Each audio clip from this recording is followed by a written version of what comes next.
Assalamualaikum warahmatullahi wabarakatuh. Alhamdulillah, kita kembali bertemu di kuliah hari ini, 8 Juni 2020. Ini adalah materi tambahan dari materi yang sudah saya sampaikan sebelumnya untuk hari ini. Baik, materinya adalah terkait dengan bagaimana pengaplikasian akustik ruang ya dalam sebuah fungsi bangunan, yaitu auditorium atau ruang seminar atau ruang konser ya atau teater dan sejenisnya. Untuk bisa memperoleh atau mendesain ruang dengan fungsi tadi lebih baik, yang pertama harus kita perhatikan adalah perencanaan untuk ruang pertunjukan. Ya, di antaranya adalah bagaimana kita membuat ruang panggung atau stage. Ya, biasanya panggung itu di depan, ya, kemudian posisi dinding itu melingkupi panggung. Nah, ini kalau dindingnya relatif datar, ini memang kekurangannya adalah suara pantul ini hanya ada terjadi di dalam ruang panggung ini. Suara tidak sampai menyebar ke penonton, dan di sini akan terjadi pantulan yang terus-menerus dan akan mengakibatkan kurang baik ya dari sisi akustik, dari sisi kualitas bunyi. Sehingga ruang panggung seperti ini maka harus diberi tambahan material penyerap bunyi ya di dinding-dindingnya. Berbeda dengan panggung yang kedua, ya. Ini diberi dinding yang memantul juga, ya, tapi diposisikan terbuka sehingga suara pantulan ini bisa sampai ke audiens. Yang ketiga ini juga sama, posisi terbuka tapi lebih tersebar lagi karena kemiringan dari dinding ini berbeda. Ya, sesuai dengan tujuannya adalah untuk lebih menyebarkan bunyi. Otomatis bentuk seperti ini tentunya akan lebih baik. Kemudian selain itu adalah kita perhatikan juga ruang penonton. Ya, lebar panggung dengan kondisi penonton ini sangat menentukan sekali. Jadi penentuan lebar panggung ini memerlukan acuan dari penonton baris yang tengah yang duduk paling belakang, di mana ada sudut-sudut tertentu yang harus diperhatikan agar supaya sesuai antara lebar panggung kemudian kondisi penonton. Kemudian yang ketiga adalah posisi audiens atau penonton, apakah dalam bidang lantai yang flat, datar, atau yang berjenjang, bertrap-trap seperti ini. Ini juga sangat penting untuk diperhatikan karena ketika penonton ini berada pada lantai yang sama atau yang datar, maka suara yang diterima terutama oleh penonton bagian belakang tentunya akan berbeda dengan penonton bagian depan. Tetapi ketika dibuat model duduk yang bertrap seperti ini, ya sangat memungkinkan sekali suara ini akan sampai ke penonton yang paling belakang dengan kualitas yang hampir sama dengan penonton yang paling depan. Ya. Kemudian di samping itu juga dari sisi visual, ya secara visual penonton yang belakang dia masih bisa melihat dengan baik siapa yang ada di panggung. Ya. Berbeda dengan yang seperti ini, penonton ini tidak bisa melihat dengan jelas yang ada di panggung. Ya. Baik, kemudian yang kedua adalah terkait dengan posisi penonton dengan orang yang ada di panggung. Ya, ini terkait dengan suara, sangat harus diperhatikan sekali. Ketika terjadi ketika ada orang bicara atau dia sedang di panggung ya untuk sebuah pertunjukan, suara yang sampai ke penonton ini ada suara langsung, ya, atau suara pantul. Oke, orang yang posisi nomor 1 ini yang paling depan, dia menerima suara langsung, yang belakang pun juga dia menerima suara langsung. Tapi karena jarak lebih jauh, otomatis pasti dia akan lebih kecil intensitasnya. Ya. Dan sama-sama juga menerima suara pantul. Sama. Ya.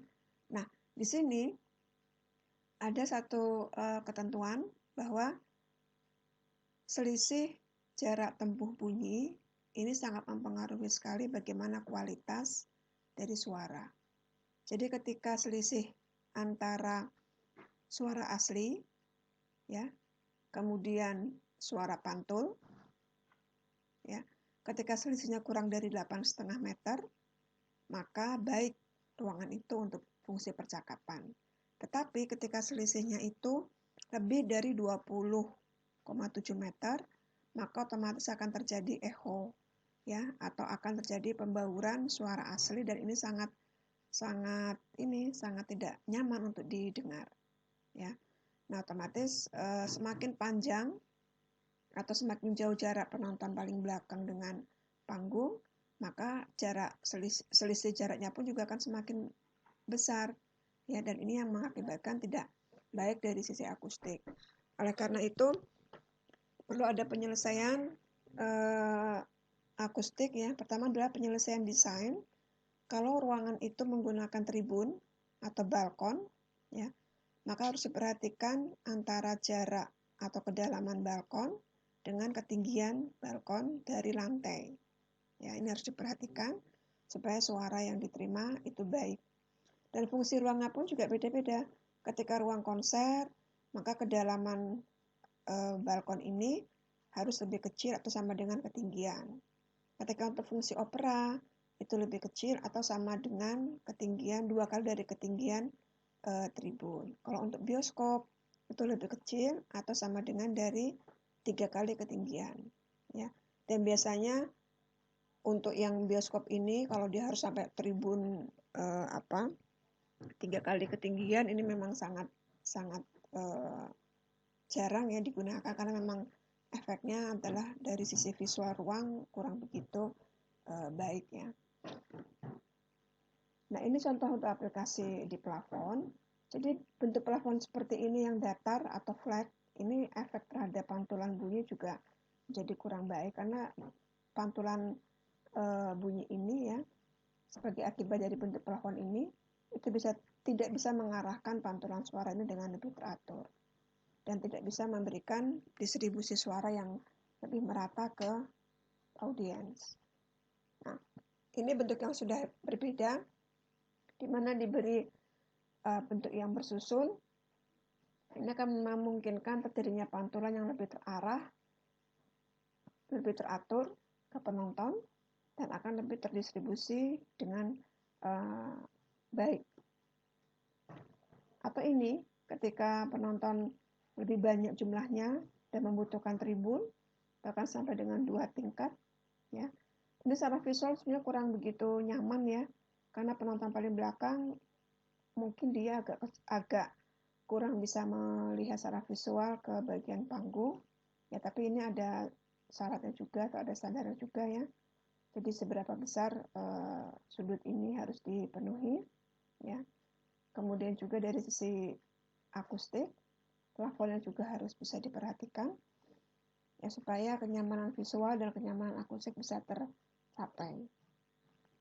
Nah, ini contoh dari bentuk plafon, ya. Kalau kita perhatikan bentuk plafonnya unik sekali, ya. Tapi bukan berarti bentuk yang unik ini tanpa arti atau tanpa makna, ya. Selain daripada memang mungkin artistik, ya, sengaja untuk ditampilkan karena ada keindahannya, tapi juga plafon ini dia bisa ada fungsi untuk memantulkan bunyi, ya,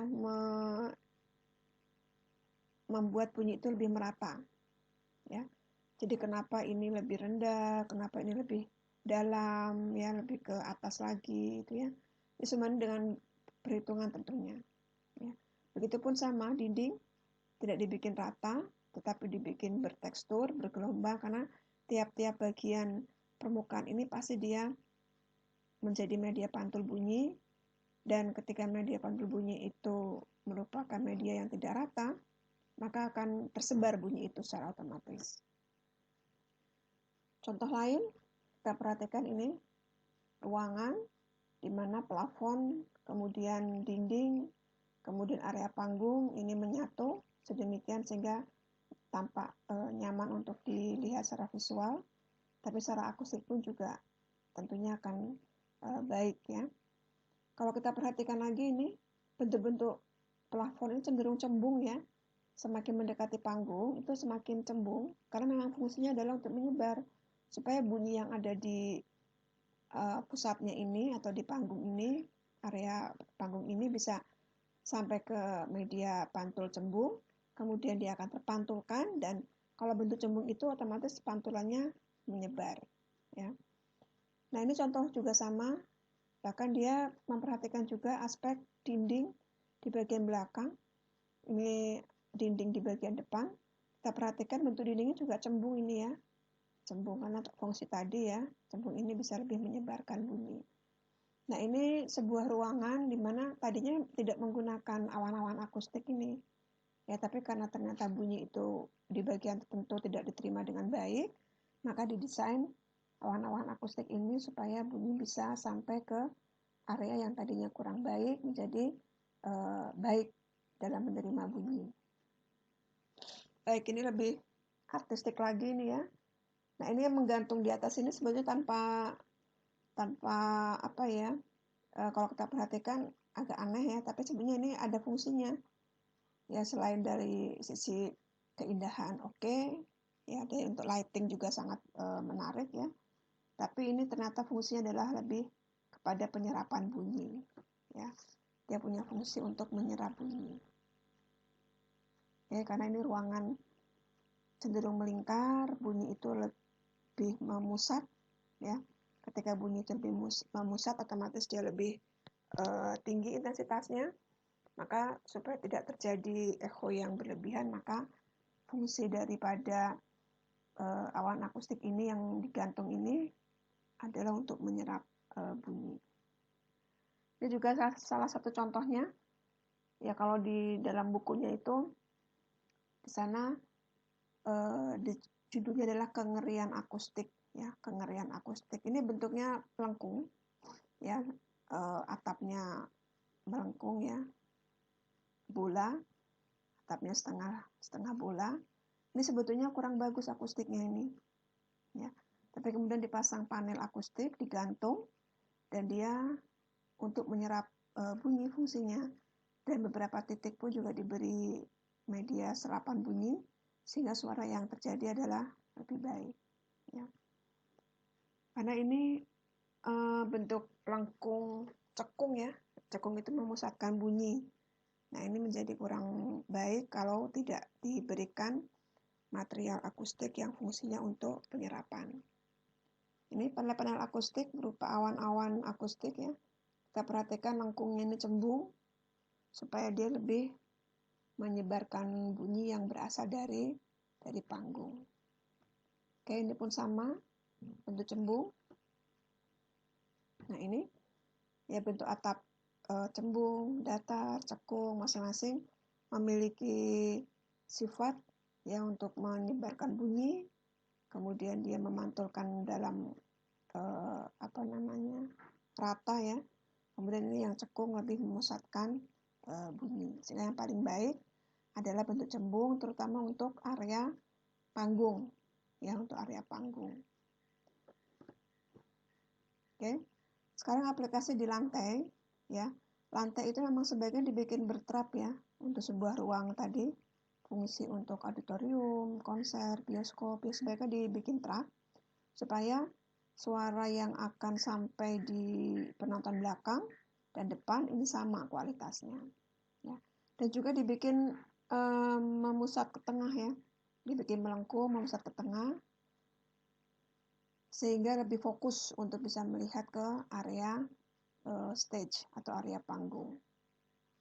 Nah bentuk yang bertrap ini bukan tanpa fungsi ya, tapi dia difungsikan juga bisa sebagai ruang resonator di bawah kursi ini ya, atau juga untuk instalasi.